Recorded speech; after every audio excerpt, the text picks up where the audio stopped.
Ce livre, dans mon travail politique, il occupe une place d'étape. Il y en a eu plusieurs qui cherchent à définir une doctrine politique. Doctrine est un grand mot, hein, mais quand même, je le prends au sérieux, une doctrine politique. On a d'abord eu, dans la dernière période, j'en ai écrit 14, donc on va prendre la période depuis que j'ai rompu avec le Parti Socialiste, la social-démocratie européenne, et rallié la vague des révolutions citoyennes, ou appelez-les comme vous voulez, ou démocratiques de l'Amérique du Sud, et que nous avons entamé le processus de rénovation et de renaissance du courant révolutionnaire français.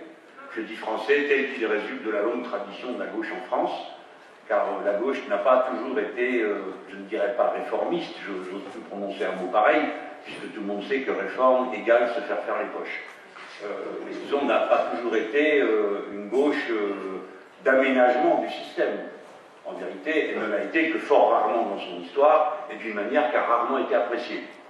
En attendant, elle n'a jamais gagné de cette façon-là. Donc, ce travail, il s'est traduit par une analyse des processus de révolution dans les pays à notre époque, et de ce moment qui parvient à ce que j'ai appelé le point qu'ils s'en aillent tous, c'est-à-dire toutes les sociétés un peu complexes et un peu développées et un peu techniques et nécessitant un certain degré d'interaction entre les individus qui la composent, et notamment un dense tissu urbain, arrivent sous les coups du néolibéralisme, de ces politiques que Jacques Généreux avait qualifiées de politiques de dissociété, c'est-à-dire qui défont la société, qui détruisent les liens sociaux, arrive à un point où ceux-là même qui étaient les premiers, les plus enthousiastes partisans de la modernité, conçus comme ce processus d'individualisation des rapports sociaux, deviennent les agents d'exécution de l'ordre politique en place. C'est le point qu'ils s'en aillent tous, consigne qui a été reprise dans toute l'Amérique latine, que c'est vayan todos, et je dois vous dire que le jour où j'avais fini de boucler ce bouquin, je l'ai quand même présenté au, on va dire, bureau politique, comme ça me plaira à tout le monde, au bureau politique de mon parti, avec qui je ne pouvais quand même pas faire un coup pareil, de faire un bouquin sans prévenir personne, et on a eu une discussion extrêmement intéressante entre nous sur la ligne stratégique qui serait la nôtre. Et évidemment, j'espère que personne parmi vous ne croit qu'on improvise. En tout cas, nous n'appartenons pas à cette tradition. Moi, j'improvise pas. D'abord, on commence par de la pensée théorique, ensuite on traduit de la pensée stratégique et tactique, et voilà. Et donc, le débat qui a eu lieu entre nous était presque prémonitoire de celui qui, dorénavant, anime toute l'autre gauche dans les parties de l'Europe où nous ne sommes pas encore détruits. Et il y avait deux groupes, et c'est assez typé du point de vue de la génération. Mes contemporains étaient plutôt favorables à ce que j'en rabatte et qu'on ne fasse pas un titre pareil. Sur le thème, tu exagères, c'est tellement violent, on va nous accuser de populisme. Vous savez, tout le monde est très révolutionnaire, mais pas jusqu'au point de mériter l'opprobre de sa concierge. Hein. Moi, si, ça ne me dérange pas. Et je pense, dans la tradition marxiste qui est la mienne, que c'est le conflit qui crée la conscience. Parce que le consensus crée de l'obéissance, c'est tout. Bon. Et alors, au-delà des formes, qui sont toujours le premier niveau de la discussion tactique, on vous objecte toujours des arguments de communication. Il y avait évidemment un problème de fond, qui est tout à fait honorable, honnête et intéressant, parce qu'il est le sucre de ce qui se discute aujourd'hui un petit peu partout, et notamment en Espagne actuellement. Un camp disait, bon, de toute façon, la vie politique passe et passera par les partis politiques qui la traduisent, l'expriment, quelles que soient leurs imperfections, et les contradictions de la société traversent ces partis, et donc il faut les aider à cheminer à l'intérieur des partis. Donc il ne faut pas y aller trop à la hache, parce que ça pourrait bloquer ce processus de maturation. Et les autres, les plus jeunes, c'est comme ça que ça s'est présenté, on dit tout ça, c'est le vieux monde, parce qu'eux sont nés directement dans le monde d'après Yalta, après la chute du mur de Berlin, après la coupure qui a structuré notre imaginaire et nos comportements politiques pendant deux générations politiques. C'était l'Est et l'Ouest, le socialisme, bon, très discutable, mais quand même le socialisme, hein, et puis le capitalisme. Toute cette jeune génération de tout ça, c'est pas dans son imaginaire, et c'est aussi lointain pour elle que pour moi la bataille d'Alésia. Et donc eux disaient il faut y aller, et y aller dur en expliquant qu'on rejette tout ce système. Et eux proposaient qu'on mette comme titre dégagé. Bon. Donc il y avait vraiment une discussion où on a trouvé un point de synthèse, c'est-à-dire qu'on a fait comme j'avais dit. Et je blague un peu, hein, parce que comme c'est écrit partout que je suis un tyran, un gourou, violent, autoritaire, et tout ça, vous dites que voilà, vous en avez pour votre argent, quoi. Et la discussion, à ce moment-là, au-delà des apparences, hein, et du travail qu'on a... D'abord, eux, ils ont eu le nez creux, les plus jeunes. Parce que la vague suivante de révolution, quand elles sont arrivées dans le Maghreb, le mot d'ordre, c'était dégage. Et ce courant s'appelait dégagiste. Hein, c'est celui qu'il y a eu en Tunisie, puisque c'est là que le processus de révolution citoyenne a été le plus chimiquement pur par rapport à d'autres pays où le processus de révolution citoyenne a été interrompu par la guerre civile, qui naturellement change complètement la nature du processus révolutionnaire, le défigure et l'anéantit, pour être clair. Bon, il n'y a plus de trace de révolution citoyenne dans la guerre civile libyenne actuelle, et il n'y en a pas non plus dans la guerre civile syrienne, hein, pour prendre ces exemples. Et le mot d'ordre de dégager avait été repris en français en Égypte. Bon. Donc, ça c'était le premier bouquin qui correspond à peu près au deuxième congrès de mon parti. Le premier c'était la Fondation, et le deuxième c'était celui où justement on mettait en avant la révolution citoyenne en tant que fait social, fait politique et ligne stratégique de renversement de l'ordre établi. Bon. La révolution citoyenne, ce n'est pas une euphémisation, c'est-à-dire une précaution communicationnelle, parce que je n'oserais pas dire la révolution socialiste. Non, c'est autre chose. La révolution citoyenne intègre les tâches de la révolution socialiste, mais elle les reformule dans un nouveau cadre qui est l'acteur principal est le peuple urbanisé, mis en réseau, qui a donc une condition sociale similaire, et en tout cas un mode relationnel similaire, qui passe par les réseaux, l'acteur et le peuple. Et deuxièmement, l'objectif, c'est la souveraineté.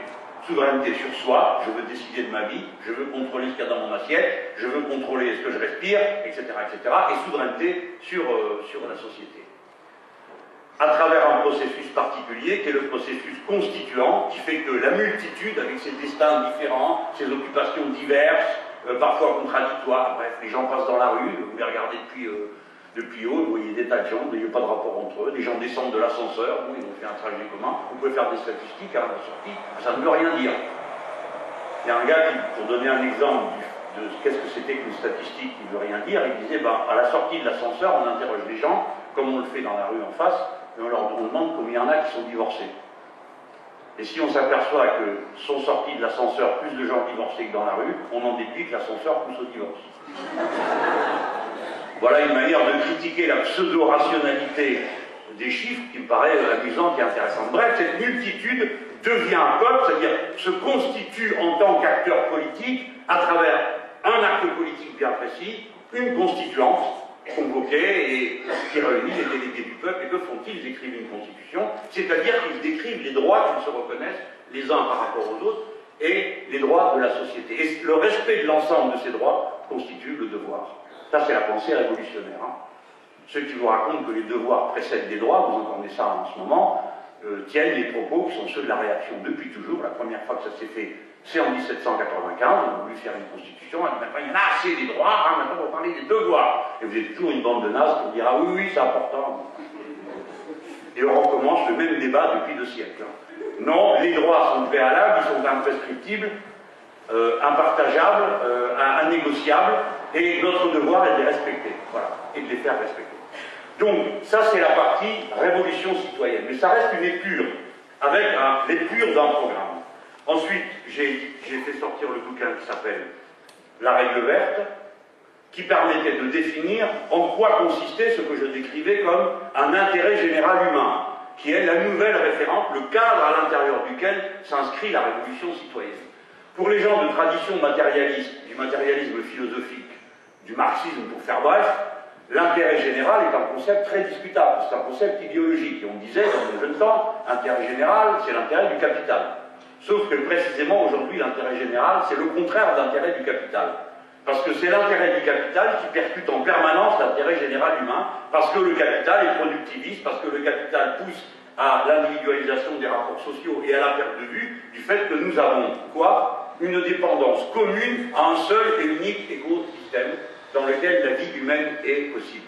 Par conséquent, en formulant les choses de cette manière, on formule un humanisme révolutionnaire écologiste. C'est-à-dire qu'on part de l'idée qu'on défend l'écosystème compatible avec la vie humaine, pas la nature en général. La Terre pourrait continuer à rouler dans l'espace infini, peuplé de fourmis et de cafards, et que ça serait toujours la nature, et ça serait toujours la Terre. Donc nous défendons l'écosystème compatible avec notre propre existence. Ça, c'est le cadre, on va dire, d'ensemble de ce premier bouquin. Alors j'ai eu de la chance, comme il était dans la campagne présidentielle, c'est pas par hasard quand même, on l'a bien vendu. Il s'en est vendu 185 000. C'est pas un record incroyable, jamais j'arriverai à faire un truc pareil, sauf s'il y a à nouveau une campagne présidentielle favorable. Surtout si elle termine bien, après les gens seront obligés de l'acheter. Ah, hein, faut aller avec. Et après la règle verte, j'ai fait le bouquin qui s'appelle L'ère du peuple, qui décrit ce que je viens de vous dire, c'est-à-dire cet acteur nouveau, le peuple. Pourquoi est-il un acteur nouveau? Quelles sont les conditions dans lesquelles les biens communs vont devenir une préoccupation et la défense des biens communs, une préoccupation élémentaire. Le bien commun, c'est l'eau, c'est l'air. Bon, dans ma jeunesse, déjà, quand on nous faisait des cours de marxisme, hein, pour qu'on comprenne bien, on nous disait, ben voilà, alors il y a des choses qui ont une valeur d'usage et d'autres une valeur d'échange.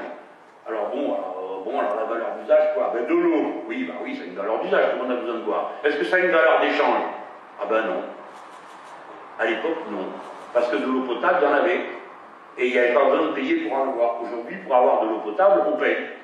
Voilà, c'est un bien commun qui est devenu une production sociale. Voilà, il y avait toujours un ballot qui disait, ah ben si, il y a de l'eau à acheter, ah bon, ça va, t'as rien compris. Eh bien, la défense de ces biens communs génère une conscience à construire, spontanée, de l'existence de ces biens communs, et donc d'un espèce de communisme initial et spontané. Bon, je ne vais pas plus loin que ça, parce que la conscience n'est pas simplement un reflet des conditions matérielles d'existence, tout le monde sait ça maintenant, hein. Ça aussi, on s'est bien trompé, hein, ceux qui sont de ma génération.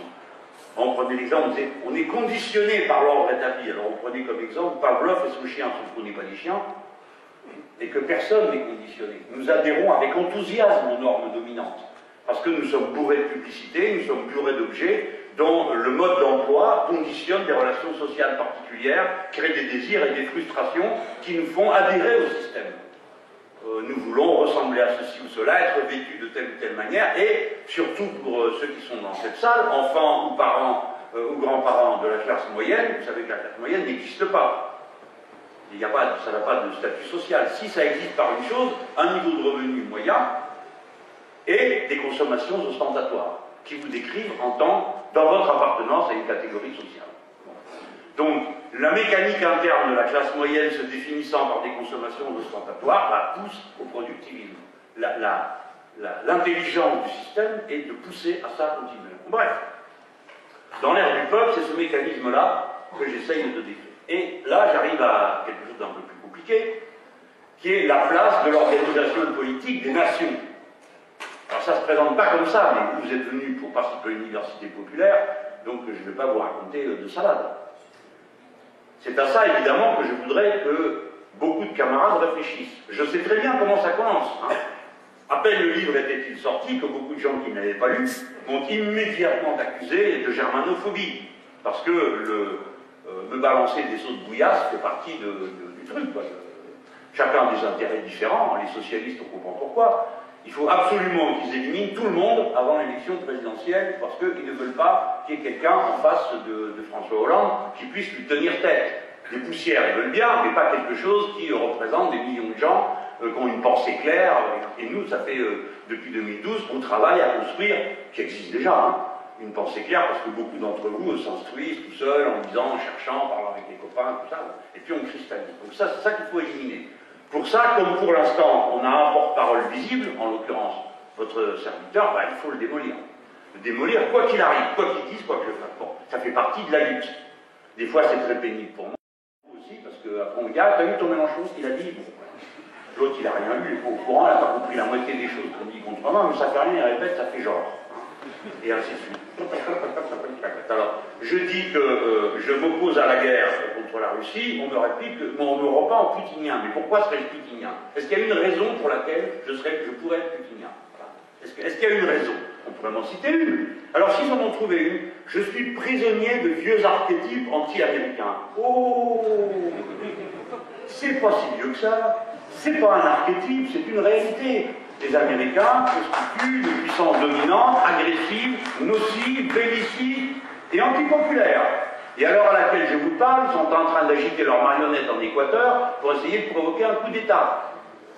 D'accord? Mais après, on fait les coups d'État avec les nazes qu'on a sous la main. Là, ils ont les riches qui viennent se battre contre une loi sur l'héritage. Bon, je ne sors pas trop du sujet, mais ici, quand même, je suis déjà sorti. Mais c'est pour dire que le livre, évidemment, a été immédiatement accueilli, et puis il y a certains qui ont fait du zèle pour des raisons qui concernaient leur propre trajectoire. Moi, je n'ai pas compris pourquoi Cécile Duflot me compare à Déroulède à propos de ce livre. Maintenant, je pense que parmi vous, vous l'avez lu. Qu'est-ce qu'il y a là-dedans de nationaliste? Il n'y a pas une ligne. Qu'est-ce qu'il y a là-dedans d'anti-allemand? Rien. Puisque je décris au contraire que le fait que les premières victimes de tout ça, ce sont les Allemands eux-mêmes, avec leurs 13 millions de pauvres et le reste de ce que je décris. Alors, maintenant, je vous raconte comment l'idée vient au point de départ. D'abord, c'est le traitement qui est fait à la Grèce. Mon indignation n'est pas morale seulement, elle est morale. Hein, et elle est philosophique. Enfin, on n'a pas fait l'Europe pour ça. Mais je vous signale qu'il y avait eu un coup de semonce extrêmement violent de donner avec Chypre. Et vous vous rappelez qu'à l'époque, François Delapierre avait traité le ministre des Finances de salopard. Salopard, comment vous parlez? Quelle honte, il ne faut pas parler comme ça. Je ne sais pas comment il faut qu'on leur parle. Il faudrait leur dire, Monseigneur, le très gentil, magnifique et très intelligent Pierre Moscovici a peut-être pas servi la France et ses intérêts en se comportant de cette manière. Qu'est-ce qu'on a fait à Chypre? On leur amène un mémorandum de réforme structurelle. Il n'y a pas un député, même un qu'ils auraient pu acheter, un de droite, ou un pourri quelconque, là, qui aurait levé la main comme un animal tiré. Même pas un vote le mémorandum. C'est extraordinaire.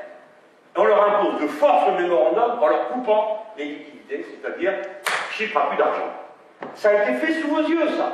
Il n'y avait pas besoin d'être un aigle de stratégie politique pour comprendre ce qu'il faisait sur Chypre. Parce que Chypre était hors d'état de se défendre, et qu'une fois qu'il l'aurait fait à Chypre et que tout le monde est d'accord, donc on le fait aux autres. Et maintenant, on nous l'a rendu à la Grèce. Les amis, demain, c'est notre tour. Ou celui de l'Espagne. Car dans la géopolitique a toujours commandé à la politique. Quand le gouvernement allemand parle du Club Med, comme ils disent, il parle de qui? De l'Italie, d'abord de la France, deuxième puissance économique, de l'Italie, troisième puissance économique, de l'Espagne, quatrième puissance économique du vieux continent, c'est-à-dire directement de ses concurrents. Voilà de quoi on parle, quand on regarde de haut le Club Med. Donc vous voyez que tout ça, c'est pas que du vocabulaire, ce sont des réalités de rapport de force. Donc le bouquin, premier élément, qu'est-ce qui donne l'autorité à des gens de parler comme ça aux Grecs? Qu'est-ce qui fait qu'un chat au bleu, le ministre de l'économie et des finances, peut se permettre de parler comme ça? Et devant tout le monde. C'est que quelque part, un argument de propagande est passé, c'est qu'il y a un modèle qui marche. Une bonne façon de faire de l'économie, une bonne façon de faire tourner un pays, c'est le modèle allemand. Et on nous a saoulés avec le modèle allemand. Alors maintenant, je vois à Libération, qui j'avais une occasion de me taper dessus, je lui rends bien d'ailleurs, on verra que je ne durerai plus longtemps que Libération. Et bon, on dit, oui, il n'y avait pas besoin, on l'avait déjà dit. Très bien, si on l'a déjà dit, pourquoi m'engueuler? C'est le rôle d'un responsable politique, me semble-t-il, de faire des synthèses et de les proposer comme des objets politiques. Donc, si tout le monde est d'accord pour dire que c'est une imposture, je m'étonne qu'on s'en prenne à moi aussi violemment, et surtout qu'on se soit tue avec autant de zèle quand des gens comme François Hollande va au congrès du SPD et dit « Vous avez fait des bonnes réformes en Allemagne de M. Schröder, il faudrait qu'on les fasse en France. » Et tout le monde acclame ce réalisme. Et quand Nicolas Sarkozy dit moi je fais le truc qui marche en Allemagne, et puis après il rentre à la maison, il va au meeting, il raconte n'importe quoi. Il dit nous on n'a pas inventé la Shoah, nos enfants ils n'ont pas envie d'aller en Allemagne, ils vont en Angleterre. C'est pas moi qui ai dit ça. Moi il n'y a rien de tout ça dans mon livre. Rien, c'est lui. Mais là c'est délicieux. C'est poli, c'est modéré. Et pareil, alors c'était le concours d'imbécilité. Le journal Le Monde dit Mélenchon, enfin c'est insupportable, il dessert sa cause avec ses excès. Il dit que le gouvernement allemand déporte les personnes âgées.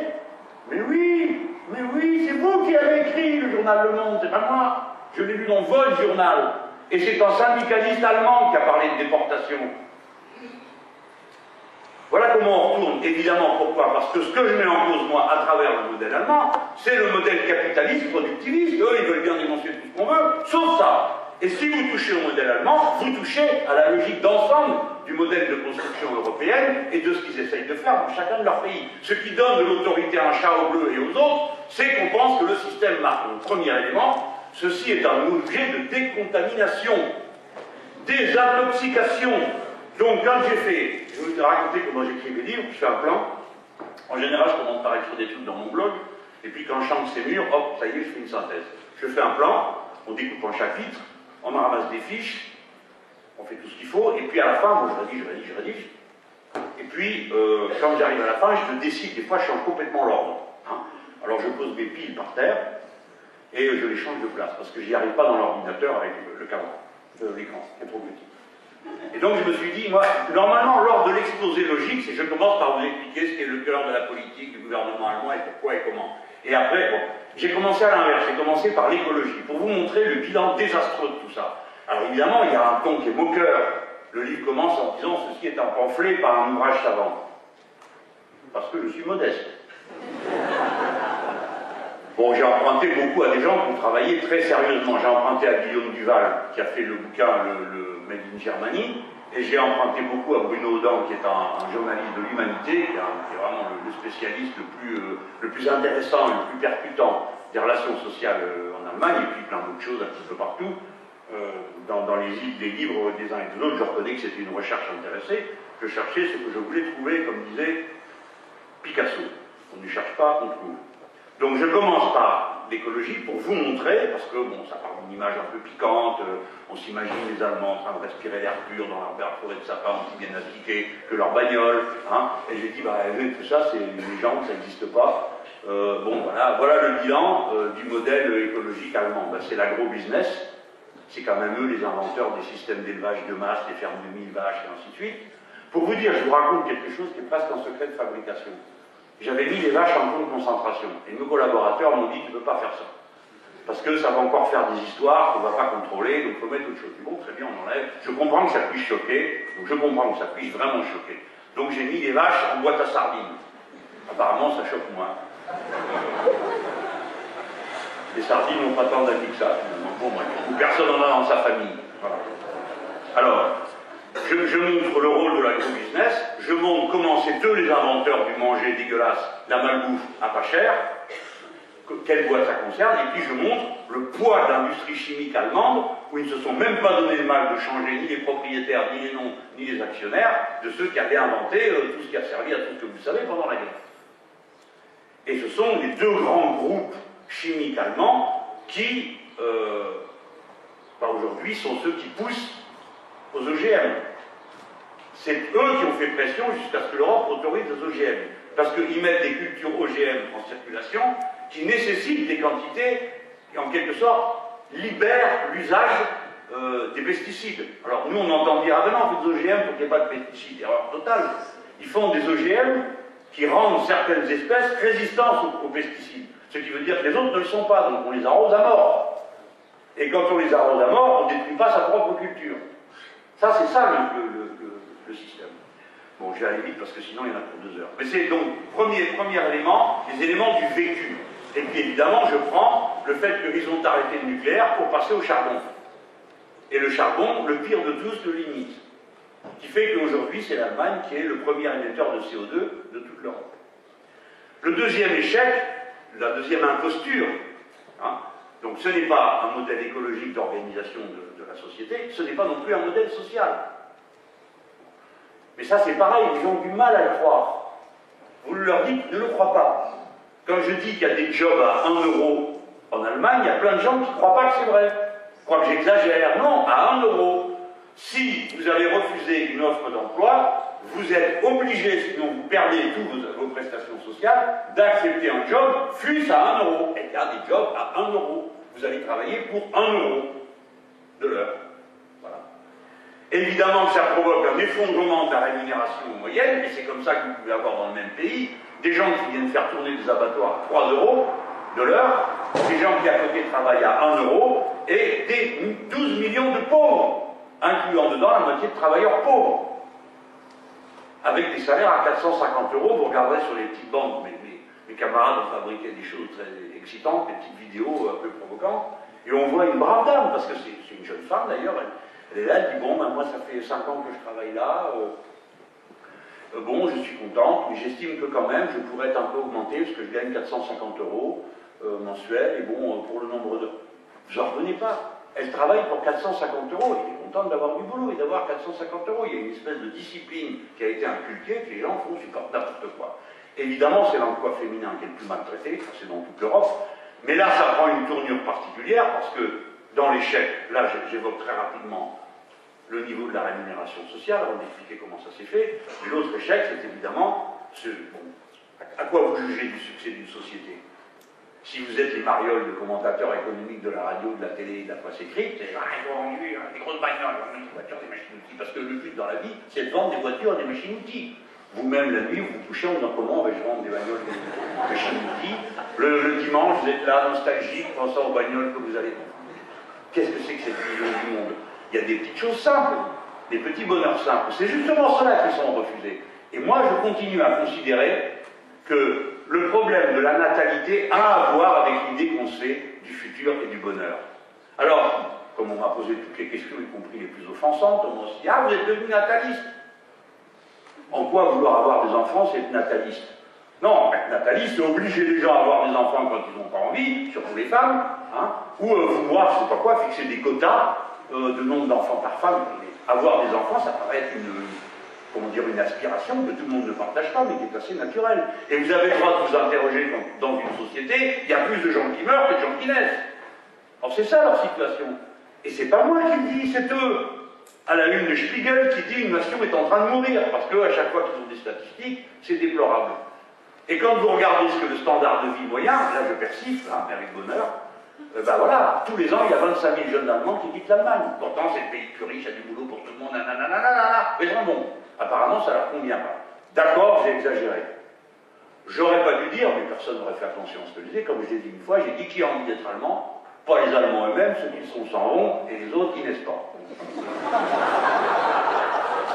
Ben bon, c'est une des façons de percer le blindage.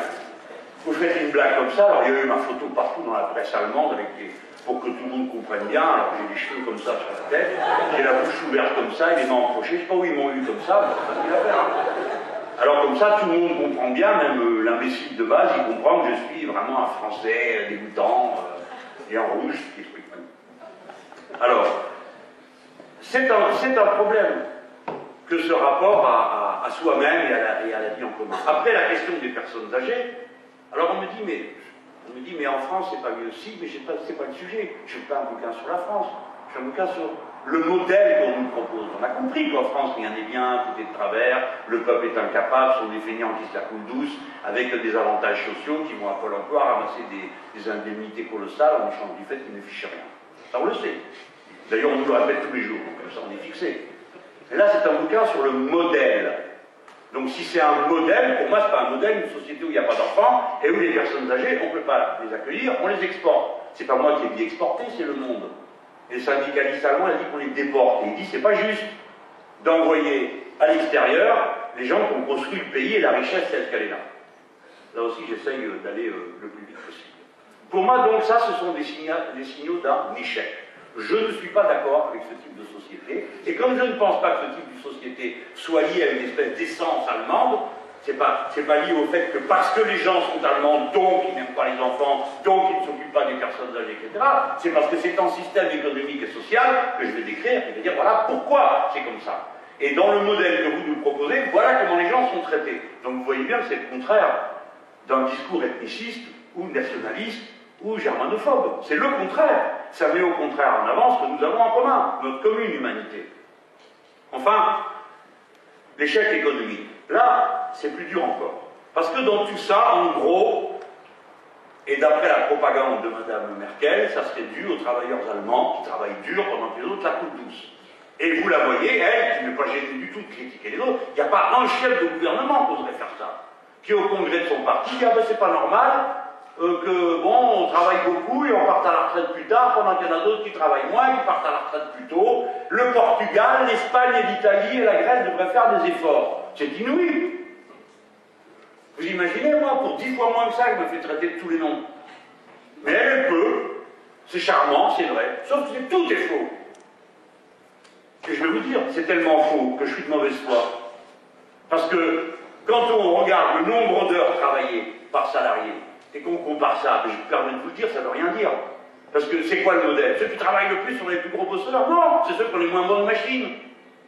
La productivité, le nombre d'heures de travail, c'est en rien un signal d'une réussite ou d'une performance économique. Ceux qui travaillent le plus en Europe, c'est les Roumains en nombre d'heures. Après, c'est les Grecs. Alors, imitons le modèle roumain pendant qu'on y est. Bien sûr que non. Et là, on revient sur les vieilles bases du progrès, c'est que la machine soulage la peine pour l'être humain, à condition que la richesse que produit la machine soit correctement répartie. Sinon, la machine, au lieu d'être un instrument de progrès, devient un instrument de mort sociale. Bon. Mais en tout cas, ce n'est pas vrai que les Portugais, les Grecs et les Italiens partent à la retraite plus vite que les Allemands. C'est le contraire. Ils partent plus tard. Et ceux qui partent le plus tard, c'est les Grecs. Pas de bol, hein. Et ceux qui travaillent le plus, c'est les Portugais, avec la productivité qui est supérieure à celle des travailleurs allemands. Je dis les Portugais parce que c'est toujours eux les têtes à claque. D'habitude, du Club Med, de ceux qui ne savent rien faire. Donc, moi, je réagis en donnant des faits qui sont destinés à faire réfléchir. Après, évidemment que mon bouquin fonctionne comme une alerte, les amis. On n'est pas simplement dans une discussion abstraite sur la valeur comparée de telle ou telle manière d'organiser la société. Le modèle allemand, c'est-à-dire, pour faire la phrase au complet, le modèle des conservateurs et des capitalistes allemands s'exprimant à travers le parti majoritaire du CSU et Madame Merkel. Faites bref, M. Mélenchon, en quelques mots, eh bien, ce modèle est dangereux pour l'Europe. D'abord, il est dangereux parce qu'il est intransportable. Il correspond à un type de société. Pourquoi les choses se passent-elles comme ça? On va voir après l'habillage. Il y a une mécanique, une raison d'être interne à cette société. Ceux qui dirigent l'Allemagne, c'est une certaine catégorie de la population qui va voter. En France, c'est pareil. Il y a un institut du PS qui proposait qu'on s'en tienne à ceux qui vont voter. En même temps, les abstentionnistes, les milieux populaires, de toute façon, ils sont ingrats, on les laisse tomber, ça ne nous intéresse pas. C'est la fondation Terra Nova qui a proposé ça. Donc, en Allemagne, ceux qui ont été les bénéficiaires de la période d'expansion, la période du baby-boom, quand Schröder a détruit le système de retraite par répartition, il a laissé un système avec des retraites par répartition extrêmement faibles. La classe moyenne supérieure, ceux qui gagnaient bien leur vie, qu'ils soient contremaîtres, ouvriers hautement spécialisés ou ingénieurs, etc., est passé sur les régimes par capitalisation. Je ne fais pas l'injure de décrire à cette salle la différence qu'il y a entre les deux. Mais quand vous dépendez pour votre retraite du régime par capitalisation, vous n'avez pas du tout les mêmes réactions que ceux qui dépendent d'un régime par répartition. Quand vous êtes par répartition, vous avez intérêt à ce qu'il y ait un maximum de gens qui bossent. Si possible, qu'ils aient de bons salaires, parce qu'ils vont mettre de bonnes cotisations, qui vont profiter à ceux qui sont à la retraite au moment où ils sont à la retraite. C'est pas pour rien qu'on a défendu le système de répartition. C'est pas seulement parce qu'il est plus stable et plus raisonnable et moins coûteux que le système par capitalisation, c'est parce qu'il induit un mode de relation entre les gens.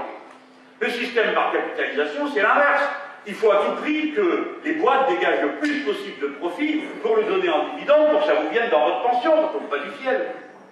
Donc, si vous préférez les dividendes, vous préférez à quoi? On ne peut pas tout faire en même temps. Les dividendes plutôt que les bons salaires.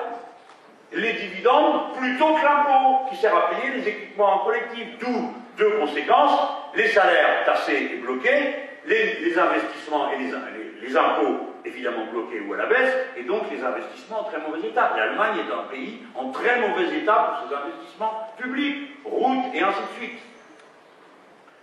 J'ai sauté tout à l'heure, je vous dirais, sur les crèches et les équipements collectifs d'accueil de la petite enfance. Bon, ça a un rapport avec la population, mais la racine de tout ça, c'est qu'il n'y a pas d'argent pour le faire, mais cet argent est occupé à autre chose. Et vous avez donc une catégorie de la population qui a intérêt à des hauts niveaux de dividendes, de profit, et à un euro très fort. Parce qu'avec l'euro très fort, vous achetez à des prix plus bas des marchandises importées. Et quand cette population tend tendanciellement à être majoritaire dans la société, c'est elle qui décide. Mais ce modèle-là, à supposer que ce soit ça un modèle de vie pour les Allemands, ce que ça n'est pas, car je vous rappelle pour la troisième fois qu'il y a 13 millions de pauvres chez eux. En tout cas, chez nous, c'est absolument mortel de faire ça. Parce que nous sommes une population en expansion. Je ne sais pas combien de temps ça durera, nous aussi on est en train de fermer les crèches, les structures d'accueil, de concentrer, de faire des mégapoles, etc. Mais pour l'instant, la tendance, ça reste celle-là, à une population qui rajeunit. Et cette population qui rajeunit, mécaniquement, là aussi, il n'y a pas besoin d'être un grand sociologue pour le comprendre, ben, il lui faut des équipements collectifs. Il faut des postes de travail, il faut des équipements collectifs, il faut du partage pour arriver à accueillir les générations qui arrivent en nombre croissant.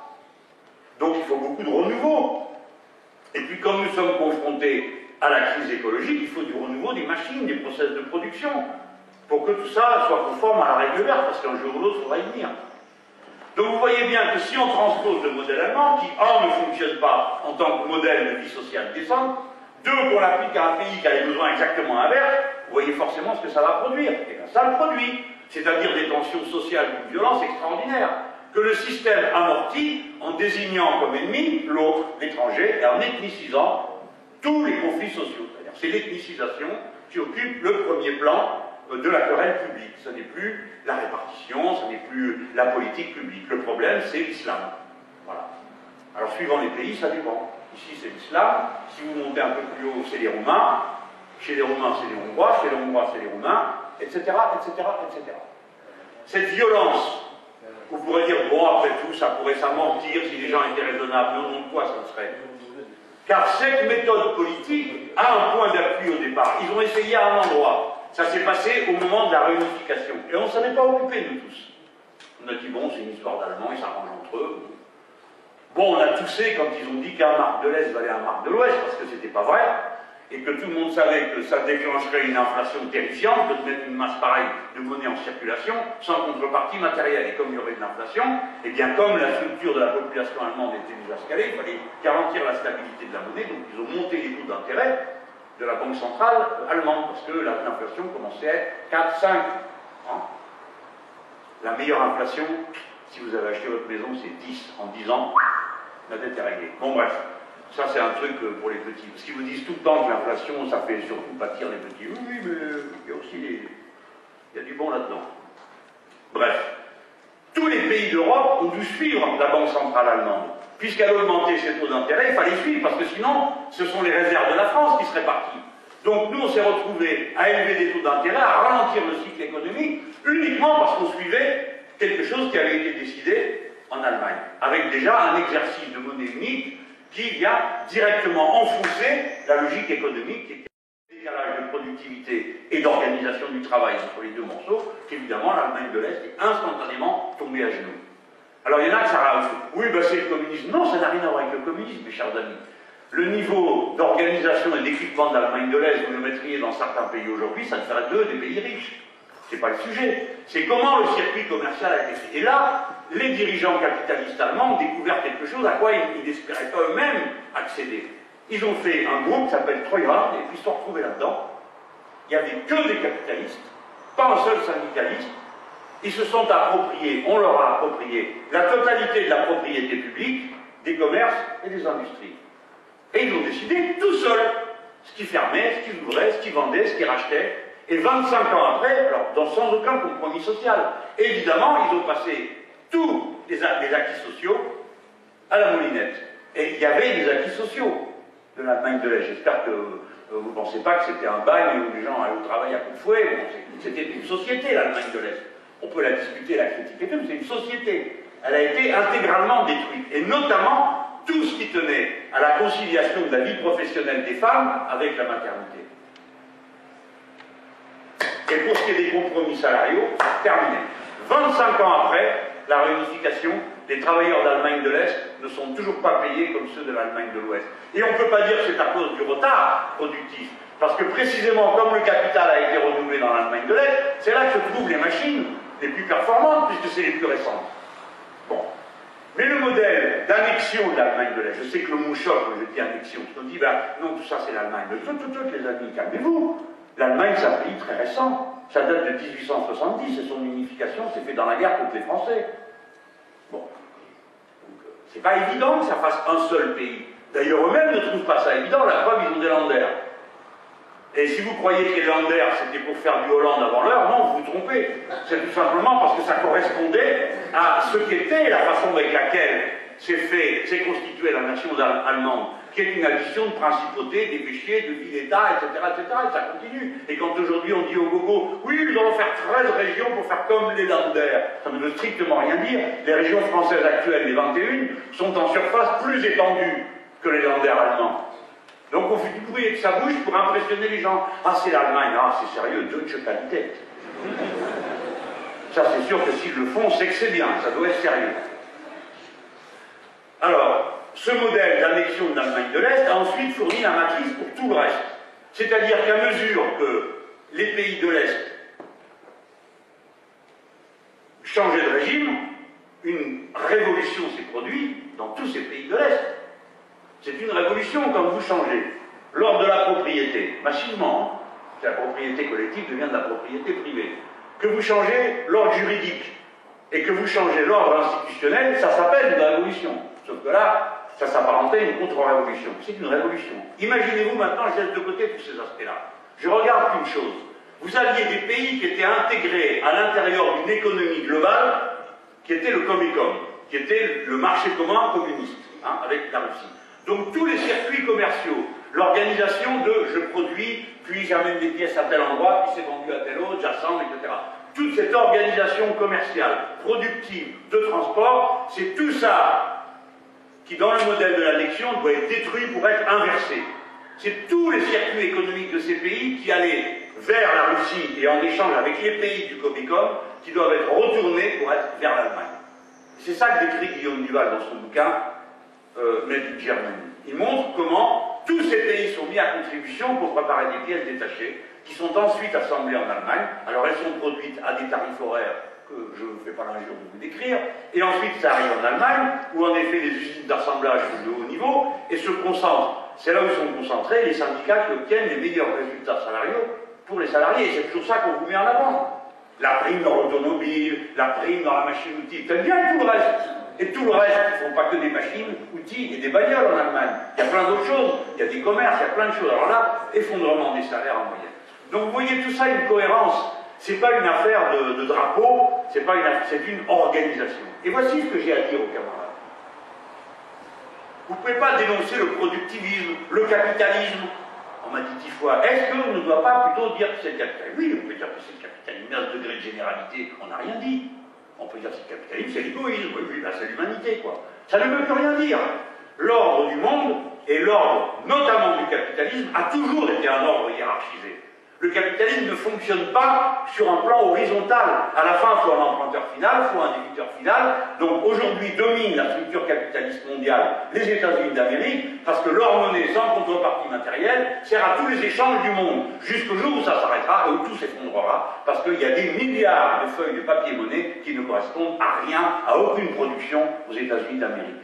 C'est ça la partie qui est en train de se jouer sous vos yeux, mes amis. Depuis l'été dernier, les BRICS ont constitué l'équivalent d'une banque mondiale et d'un FMI. Et ils se sont mis en commun pour garantir leurs réserves de change. L'ordre du monde est en train de basculer. Et la puissance qui est menacée, qui sont les États-Unis d'Amérique, deviennent de plus en plus agressifs, non pas parce qu'ils sont américains, mais parce qu'ils sont puissants, et que s'ils cessent d'être puissants, ils seront atrocement pauvres. Voilà ce qui est en train de se jouer. Et en Europe, évidemment que le capitalisme européen, sa structure, le capitalisme, c'est pas seulement une accumulation du capital. Le capital, dit Marx, c'est un rapport social. Ça veut dire non seulement l'accumulation, mais l'ensemble des relations qui permettent cette accumulation. Les relations juridiques, les relations culturelles, les relations politiques. Et ceux qui structurent la pyramide, c'est l'Allemagne. Et tous les autres sont d'accord. Donc, le bouquin fait la critique de la politique allemande, mais vous pouvez le prendre dans l'autre sens. La critique de tous ceux qui sont d'accord. Et que ça arrange, et qui lui font faire le sale boulot. Qui se dit, bah, on dit que c'est les Allemands, il ne faut pas faire autrement, c'est comme ça, ils sont sérieux, etc. Eux, ils ont une doctrine qui correspond à leur histoire nationale. C'est ce à quoi j'invite à réfléchir. La place de la nation par rapport à l'ordre géopolitique, et pour ce qui nous concerne, la place de la nation, telle que d'où la définition dans l'histoire révolutionnaire des Français, que je rappelle ici, c'est-à-dire nous ne sommes pas une nation ethnique, nous ne sommes pas définis par une ethnie, il n'y a pas d'ethnie française. Nous ne sommes même pas décrits par une langue. Il y a 29 pays qui parlent le français comme langue officielle. Alors par quoi? La religion non plus, il y en a 5 chez nous.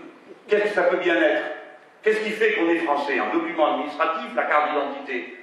et un contrat politique qui se partage avec l'humanité entière, liberté, égalité, fraternité. Ça se partage avec tout le monde. Sur le bâtiment allemand, il y a écrit « Deutschen Volk », au peuple allemand. Mais peuple, folk, c'est le folk au sens ethnique du terme, c'est une conception ethnique de la nation. Et comme il domine, il projette sur la construction européenne cette vision du Volksgeist, c'est-à-dire l'esprit du peuple. Qu'est-ce que ça peut bien être? L'esprit du peuple en Europe, avec des gens qui ne parlent pas allemand. La plupart ne parlent pas allemand. En fait, à part les Allemands, personne ne parle allemand. Oui, mais c'est quand même un fait. Et eux, pour eux, ça les percute, ça les fait réfléchir. Le Volksgeist qu'ils proposent, c'est le christianisme. Et les premiers agents de l'Europe et chrétienne, c'est le gouvernement allemand. Mais comme lui, il est sérieux, il va au bout de ses idées. À chaque réunion, on revient avec ça. Les Français, ils sont désinvoltes, ils sont pusillanimes. Dès qu'ils disent quelque chose, ils se sentent coupables de dire quelque chose. Résultat, la convention qui propose la Constitution européenne de 2005, personne ne parle de laïcité, vous m'entendez? Personne. Il n'y a pas un Français qui a dit « dites à propos, on voudrait parler et dire que les institutions sont laïques ». Rien, personne. On a discuté de savoir si Dieu était ou non dans la Constitution. C'est les Allemands qui ont proposé ça, ça leur paraît normal. Le Volksgeist européen, qui définit le fait qu'il y a une entité européenne, c'est le christianisme. Quand ils font ça, ils ne font que prolonger leur propre vision à eux, du Volksgeist allemand. D'ailleurs, ils disent eux-mêmes pour trouver un autre. Mais nous, les Français, pas parce que nous sommes Français, mais du fait du résultat des révolutions du passé, nous avons quelque chose à proposer. Le contrat républicain, il n'est pas français, ou alors la pénicilline est écossaise, mais ça guérit tout le monde, hein, même ceux qui ne sont pas écossais. Pourtant, c'est là-bas qu'on l'a inventé, c'est en Irlande ou en Écosse, mais enfin tout le monde comprend ce que je veux dire. Par conséquent, liberté, égalité, fraternité, ça ne fait pas un français, ça fait un rapport social et politique qui est une autre manière d'organiser la société. Après, on dit liberté jusqu'au bout, liberté individuelle, émancipation, etc., etc. Égalité jusqu'au bout, fraternité jusqu'au bout. Voilà. Comment vous faites des Deutschen Volk jusqu'au bout? Eh bien, on a déjà vu, figurez-vous. Et on le verra à chaque fois que quelqu'un voudra faire d'une ethnie un principe politique, ou d'une religion un principe politique. C'est toujours fini par des massacres. Toujours. Il n'y a pas d'exception. Voilà pourquoi le nationalisme porte la guerre en lui. Tout le temps, toujours. Parce que le nationalisme suppose une essence impartageable.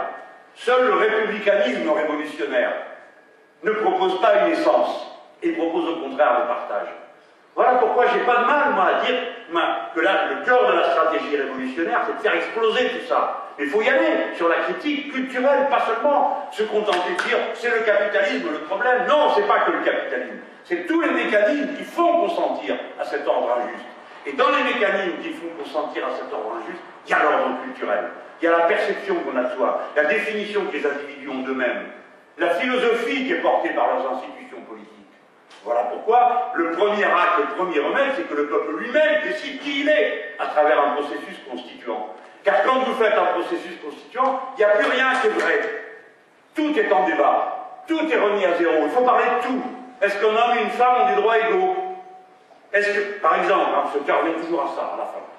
De toute façon, c'est le premier problème qui permet de soulever la question de l'égalité, c'est ce rapport-là. C'est bien pourquoi là-dedans, je trouve aussi quelques éléments de réflexion sur le thème.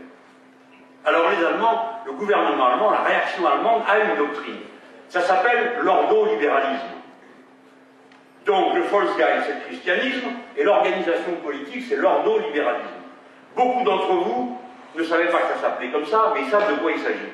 Parce que quand nous avons fait la campagne de 2005 contre la Constitution européenne, si vous vous en souvenez, le premier reproche qu'on faisait, on s'amenait en disant c'est la première fois qu'on voit une constitution qui met dans la constitution un régime économique.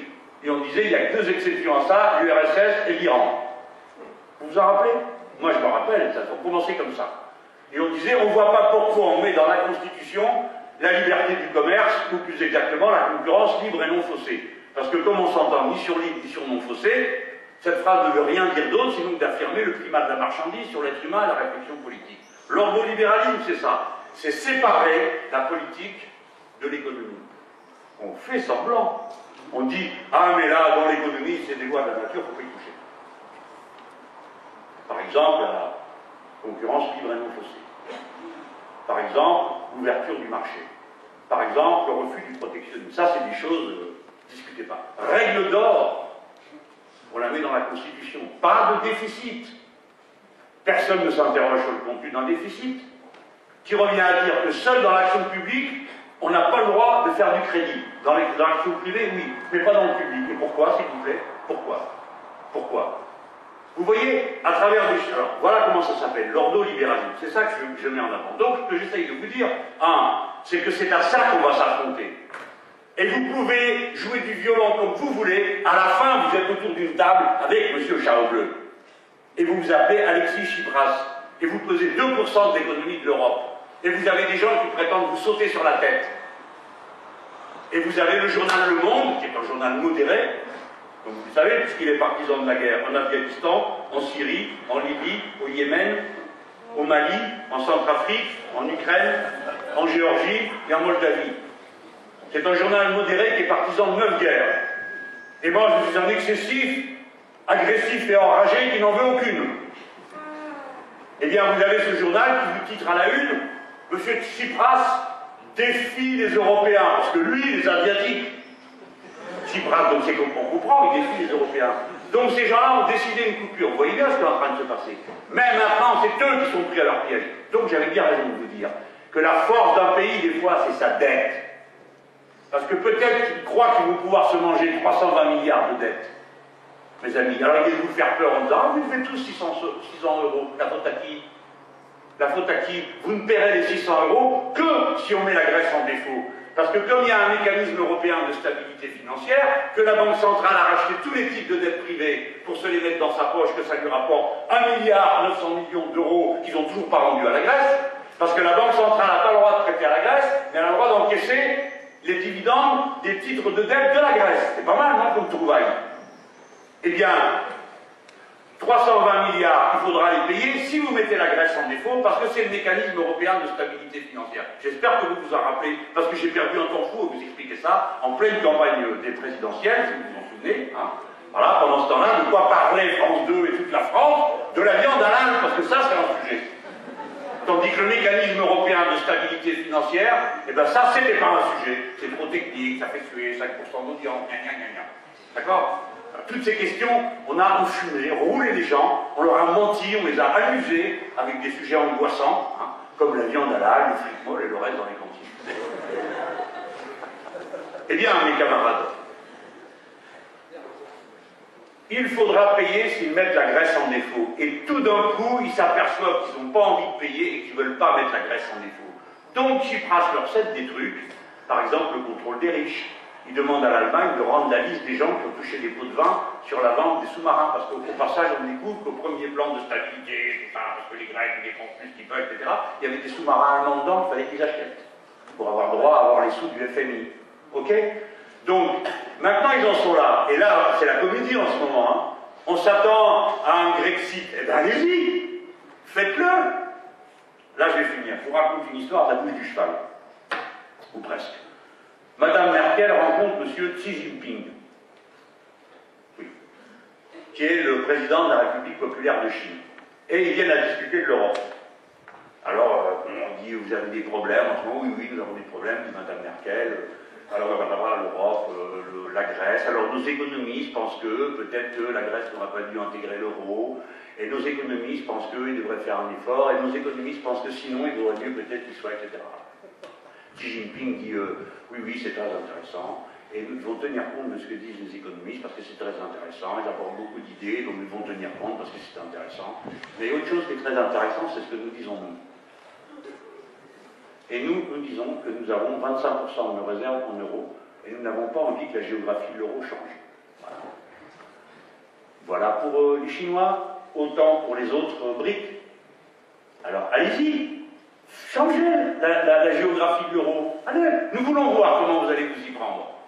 Donc, premièrement, vous allez vous enquiller 320 milliards à payer cash, alors que si on fait, comme je dis moi, on ne paye rien. Pas parce qu'on vole, mais tout simplement parce qu'on écrit la Grèce paiera dans 100 ans.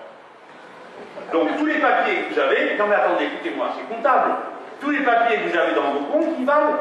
Parce que personne n'a dit qu'ils valent rien, on vous dit qu'il sera payé dans 100 ans. Si vous avez du 1% par an, en 100 ans, tout ça ne vaut plus rien. Vous avez annulé la dette. Je prends un exemple caricatural, qui est un résumé, etc. Mais c'est pour vous dire qu'il ne faut pas raconter qu'il n'y a pas d'issue technique. Il y en a. D'ailleurs, l'argent qui a été prêté à la Grèce n'existe pas. C'est de l'argent des banques, et l'argent des banques n'existe pas. Il ne vous prête pas de l'argent qu'il a, une banque. Il vous prête de l'argent que vous allez transformer en valeur matérielle. C'est un peu compliqué à comprendre, on ne peut pas expliquer ça à la télé. Puis comme ce n'est pas la télé qui le fait, personne n'est au courant. Mais les banques n'ont jamais eu plus de 8%, et ils trouvent ça écrasant de ce qu'elles prêtent. Quand elles vous prêtent 100, elles n'ont que 8 dans la caisse. Tout le reste, c'est pourquoi il y a des licences bancaires. Tout le monde n'a pas le droit de prêter aux autres de l'argent qu'il invente. Donc ça, c'est ce qui est en train de se passer en ce moment.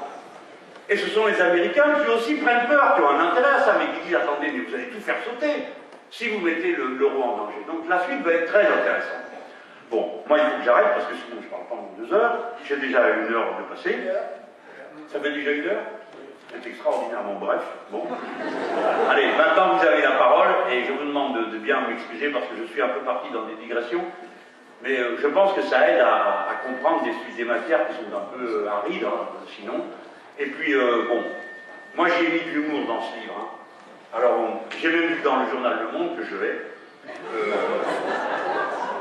J'ai écrit là, Madame Merkel s'en bat les couettes. Mais comme ils ne savent plus quoi inventer pour taper, il y en a un qui écrit les féministes apprécieront. Eh ben oui, ballot, parce que justement c'est une vanne féministe. C'est à la place de je m'en bats autre chose.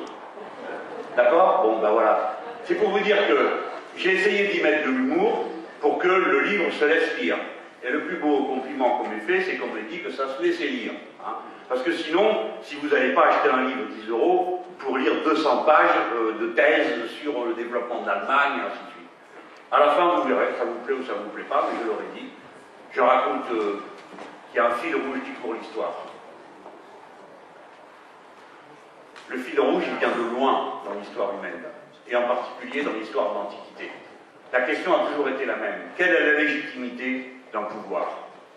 Au début, c'est facile. La légitimité d'un pouvoir, c'est mon revolver, c'est ma massue, c'est mon épée, et puis d'ailleurs, et comme ça ne suffit pas, je vous donne des coups parce que c'est Dieu qui m'en donne l'autorité. Première étape, je vous donne des coups de bâton sur la tête. Deuxième étape, je vous donne des coups de bâton dans la tête, hein, à partir de l'intérieur. Et puis, bon, cette question traverse. Les derniers empereurs romains sont traversés par ça. Et les philosophes leur disent, la légitimité d'un pouvoir, c'est que tu es un philosophe. Donc tu prends les bonnes décisions, parce que tout cela, ils ne sont pas capables de les prendre, toi tu vas savoir. Hein. Tout ça a vite trouvé sa limite, parce que celui qui proposait cette idée-là, c'est Platon, il s'est retrouvé lui-même transformé en esclave auprès d'un tyran qui avait été conscientisé. Bon. Et cette histoire a traversé. Mais le fondement, ça a quand même été, ben, c'est les gens, les citoyens qui décident. Et en Europe, vous avez une ligne qui est comme ça. Ce sont les lignes de l'Empire romain. En deçà, la cité, il suffit d'y être et de décider pour être citoyen. Peu importe ta couleur de peau, peu importe qui tu es, peu importe d'où tu arrives. C'est pas tout à fait vrai, ce sont les riches qui décident, pas les pauvres, etc. Mais enfin, en gros, c'est ça. Et de l'autre côté, c'est la horde, la tribu. C'est-à-dire, c'est le droit du sang. Tu es des nôtres parce que tu es né d'un des nôtres, d'une des nôtres. Et ceci crée ton lien premier. Ton lien premier, c'est le lien du sang, le lien de la culture, de la langue que tu parles en commun avec les autres, de la dentelle particulière que tu mets pour telle fête, de l'anneau spécial que tu as dans l'oreille le jour de ton mariage, blablabla. Okay, et cette vieille frontière, évidemment, c'est celle de l'Empire romain, heureusement qu'elle n'est pas restée là où elle est, hein, mais elle a tracé 2 modes d'organisation de la société. L'un par l'ethnie, l'autre par la cité. Évidemment que ces 2 conceptions traversent toutes les nations, l'Allemagne, la France, l'Espagne, toutes les nations sont traversées par ça. Mais c'est ça la question de base, elle est de nature philosophique. Quelle est la légitimité d'un pouvoir? Quelle est la légitimité de la décision qui est prise et qui s'impose à tous par le biais de la loi? Les uns disent c'est le peuple, la libre raison, le libre débat. Les autres pensent que c'est la tradition, l'ordre éternel, ou l'ordre qui est créé par la nature des choses, la nature elle-même des fois, etc., etc. Et moi je crois que, à travers la cause que nous défendons, l'idée que nous avons de l'écosocialisme réhabilite cette idée du primat de l'humanisme sur toute autre considération d'organisation de la vie des êtres humains entre eux. Voilà.